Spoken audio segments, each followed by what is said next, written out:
Go inside the Crimson Tide with your hosts Rodney Orr and Gary Harris, keeping you informed on everything Alabama.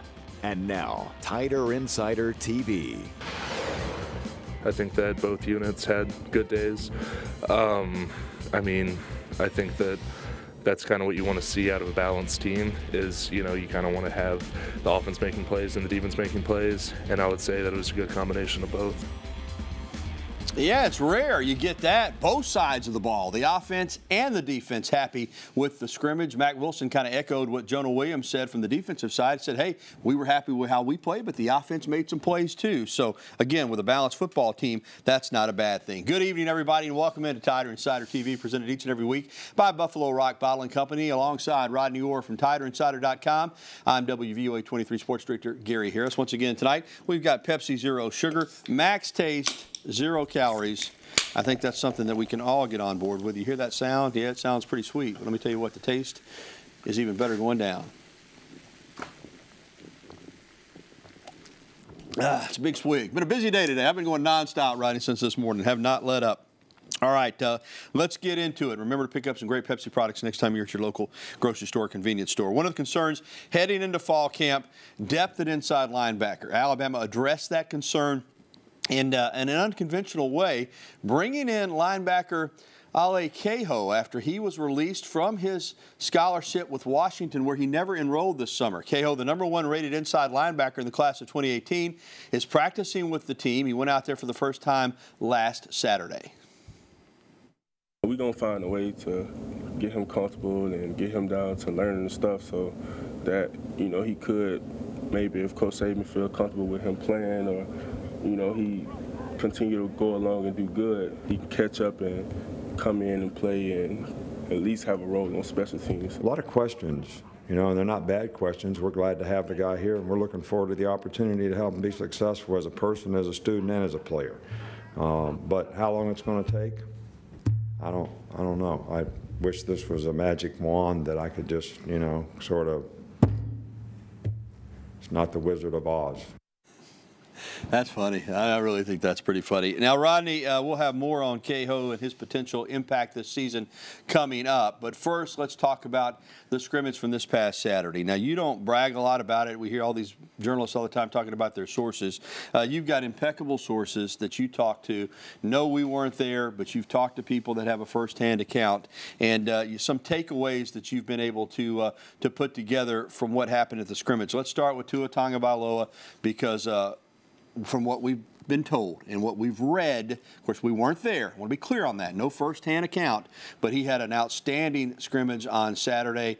I know you were told that he threw 4 touchdown passes. Yeah, 3 or 4 touchdown passes. I mean, that's basically what's been reported, I guess, everywhere. And, Gary, again, it's really hard to kind of provide details when you're not there. But obviously, like you said, he did very well. Got a lot of receivers involved. We've heard some of the guys that caught touchdown passes, Terrell Shavers, Jerry Jeudy among them. Kedrick James is a young tight end that I've talked a lot about that apparently had a pretty good day as well, might have had a couple of touchdowns in the scrimmage. So, again, the thing is, offensively, a lot of players, Gary, a tremendous number of players. Defensively, same thing, a lot of youth, but a lot of really talented players. On the flip side, you see Jalen Hurts there throwing the football. He, according to people that saw it, did not have a great scrimmage. Struggled to throw the football, had some interceptions. What did you hear on Jalen? Well, to be honest with you, we heard he, like you said, threw some interceptions. I hate to say something negative about a guy's performance when I really didn't see it. If it's positive, it's one thing. If it's negative, I really didn't see it, but apparently he did struggle. All right, but that's just, again, we weren't there. We didn't see it with our own eyes, and as you know, if you watch this show, we're not critical just for the sake of being critical, as some other people in this business are, but that's what Rodney heard. All right, let's talk about some other young players that are going to need to step up for this team, because this is a team, particularly on defense, that's going to need some guys to step up and play. Let's talk about a young defensive lineman that I have not mentioned much here on the program, Fedarian Mathis, out of Louisiana. I like Fedarian. I remember when he came out of high school a year or so ago. He was a true freshman last year, redshirted. Gary, when I looked at him at that fan day practice when we were up in the press box, you could see he's made a lot of physical development again since he's been here over the redshirt year, and that speaks a lot to Scott Cochran's developmental program that he has. And I think Fadarian Mathis, you look at the situation on the defensive line, you're always needing depth up front.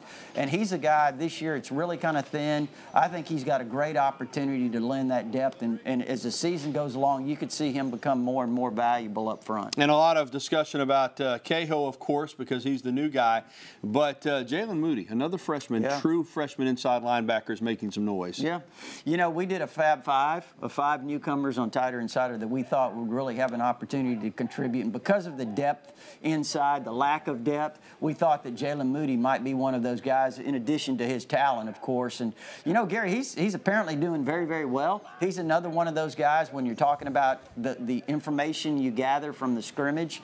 He's a guy that people say really flashed. Now, Nick Saban talked about the inside linebackers and did make note that you know, they need to continue to improve, obviously, but it is very promising to see that Jalen Moody's doing well. Just a real quick thought on a couple young defensive backs. We've talked a lot about Surtain and Savion Smith. What about Josh Jobe and Xavier McKinney? A couple guys that could help this year. Well, hey, I think Xavier McKinney is going to be a fantastic player, and I think it's going to probably start happening this year at safety. I mean, back there with Deontay Thompson.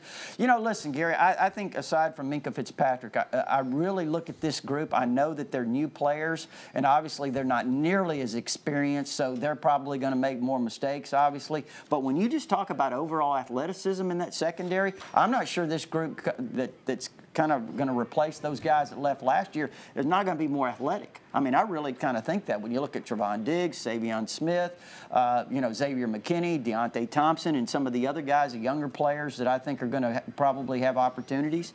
There's a lot of young talent. Again, inexperienced, young, but very athletic. And now to Cahill. You heard Saban say they don't know when he'll get up to speed. Whenever he gets up to speed, he's got to put some weight back on. He lost some weight. He's got to get acclimated.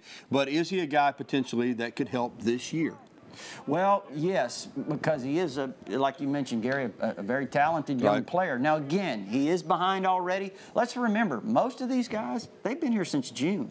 Some of them, Gary, have been here since previous to that. I'm talking about the newcomers, okay? So he's really just now getting acclimated to being in Tuscaloosa. He's behind. Is there a chance later in the season? Yeah, he certainly could contribute from a depth standpoint, and as Mac Wilson pointed out, maybe on special teams. Alabama, the number 6 recruiting class in 2018, may need to re-rank that now. Yeah, with the number 1 inside linebacker. Move up a couple notches here. All right, still to come on Tighter Insider Television. Bama adds 2 more commitments, 1 in 2019, 1 in 2020. And the men's basketball team adding talent as well. We'll discuss all the newest Crimson Tide commits.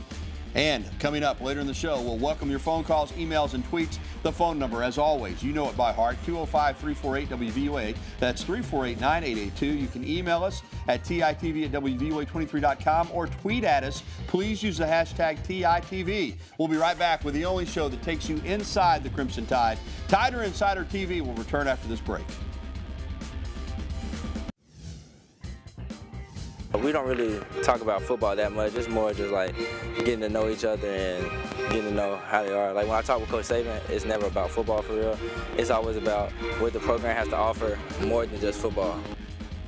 Nick Saban may be 66 years old, but he connects with these kids. I'm telling you, that's one reason he's a great recruiter. Welcome back to TITV alongside Rodney Orr. I'm Gary Harris. Bama picking up 2 more commitments since TITV last week. You just saw Malachi Moore, the cornerback from Hewitt-Trussville, class of 2020. More on him in a moment. Let's start with Darian Dalcourt, the offensive guard out of Baltimore, 2019. Now, I think this is like 4 offensive linemen, and Alabama's recruiting several more. I know he's a really good player, but numbers-wise here on the offensive line, are they going to make this work? They always do, you know, somehow, some way.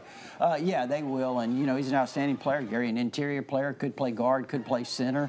And what about from that school? St. Francis. Yes. I mean, they're loading up. Ayabi Anoma last year, Shane Lee this year. They've got several others for next year. So Bama could reap a big benefit from that school. And speaking of pipelines, Hewitt-Trussville has become a big one for Alabama. And I know it's you know, still a long time before Malachi Moore can play college football. He's got 2 years of high school left. But, boy, when you're looking at a kid that's got all the tools to play corner, this young man is very talented. Yes. Very talented. Yeah, very, very much so, Gary. One top 100 players in the country, no question about his abilities. And, you know, one of the most important positions, and all of them are important, but cornerback, if you've got good shutdown corners, you know, those are something that are at a premium.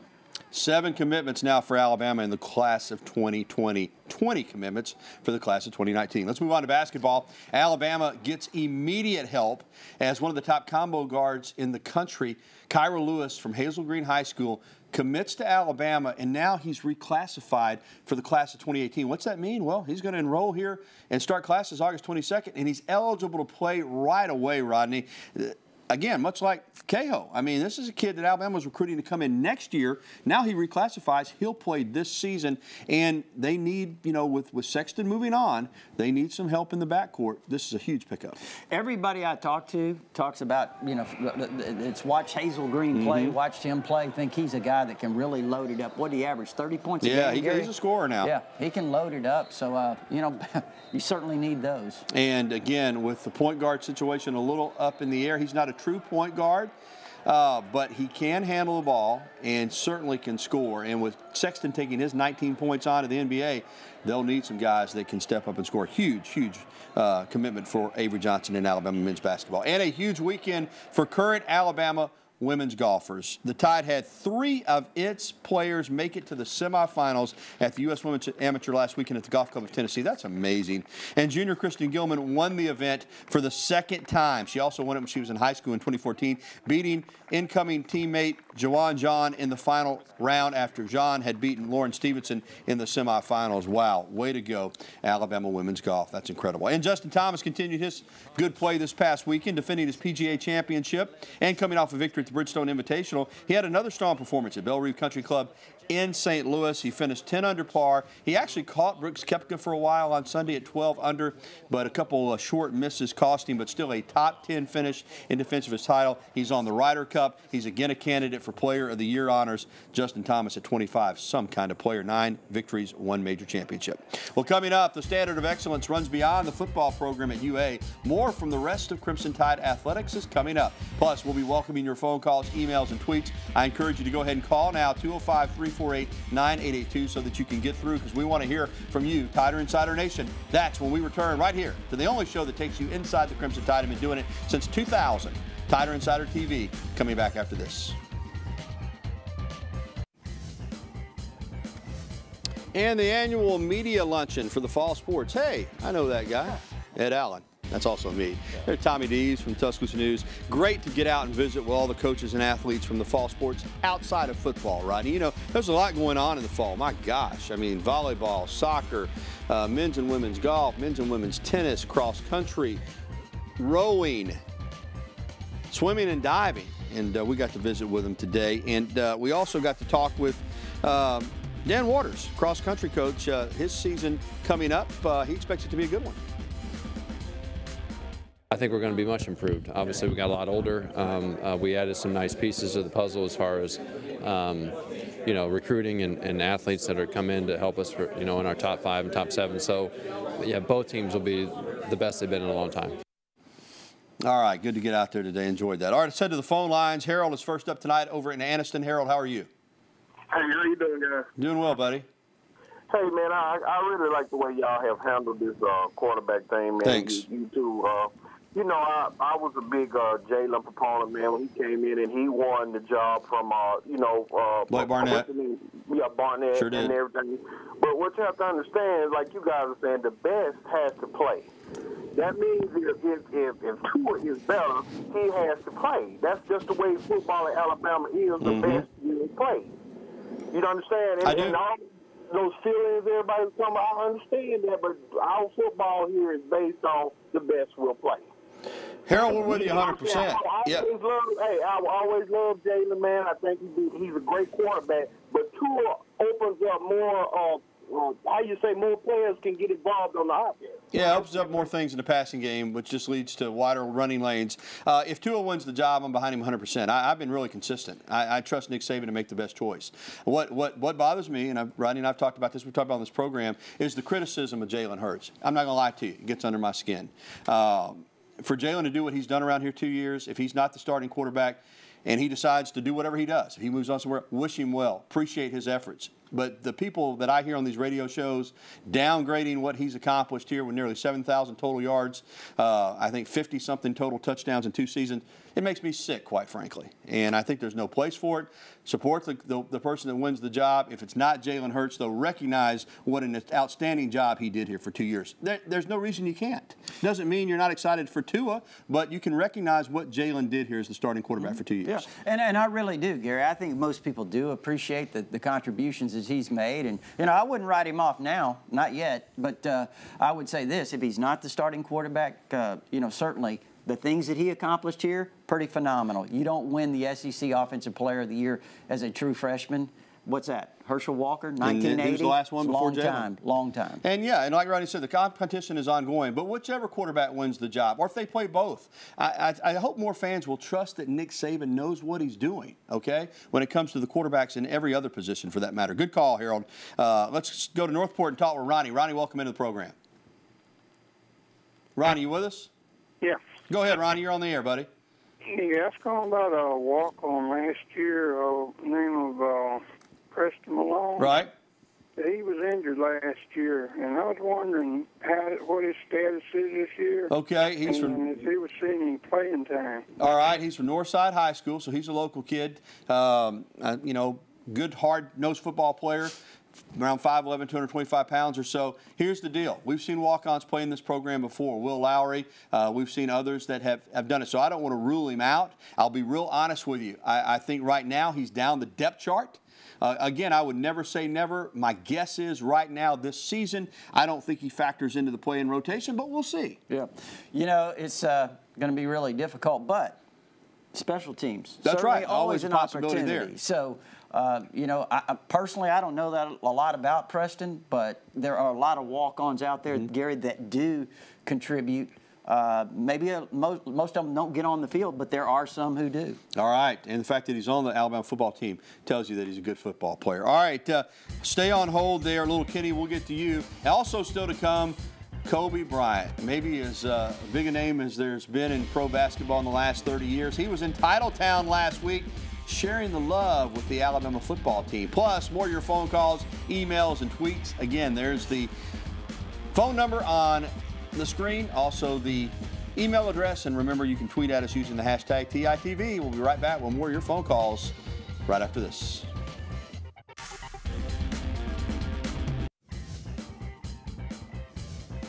It's time for our Green Track Bama Bingo Trivia Question of the Week.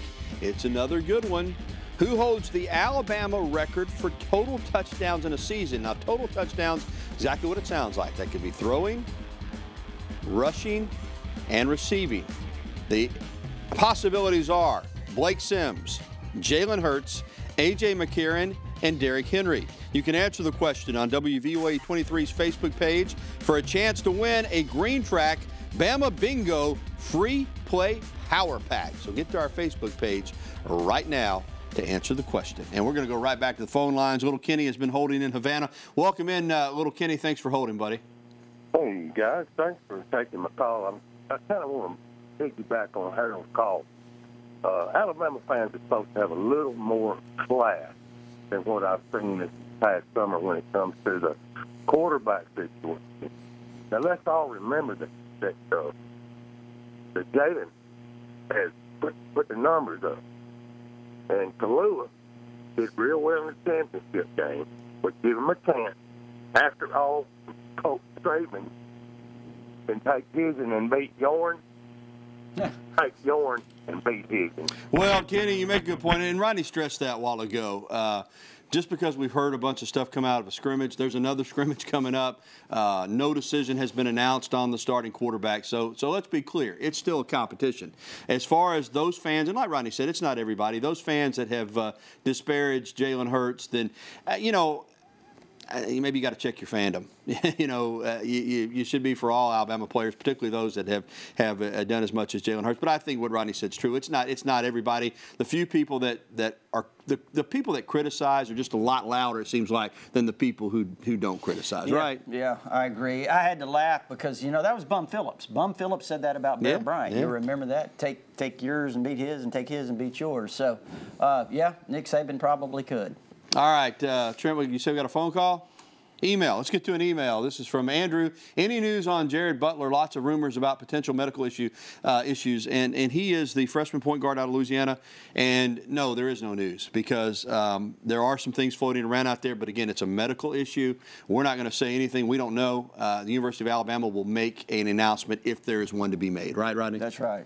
About all we can say about it. But thanks for the email. All right, we'll be back. Thanks for your phone calls. We'll be back with more TITV right after this. One thing I took out of all the speakers we had, he was like, why not get 100% when it's 100% your choice? So, you know, that kind of hit home with a lot of people, and I felt like, you know, it kind of motivated guys to go out and practice hard, trying to practice hard on a consistent basis. Well, Alabama invites a number of special guests in to speak to the football team, but none of them any bigger than Kobe Bryant, who was in last week, man. The 5-time NBA champion met with the squad to offer some words of advice and motivation, and champion to champion, you know, as Alabama. How many people do you know that could bring in Kobe Bryant to speak to their teams? Well, Nick Saban is one. After that, the list gets rather short. And a potential future NBA star, Colin Sexton, showed off some unique skills. Watch this, Rodney. In the Bahamas, 17 stories high, Sexton, from off the balcony, drains it. Wow. This video courtesy of the Bleacher Report. Of course, he's mobbed by some fellow NBA rookies. Watch it. Here we go. Whoa. Not tricked up or anything. That is incredible. And another former Alabama star, softball standout Haley McClinney, led the Team USA to the 2020 Olympics with a win at the World Baseball Softball Confederation World Championship.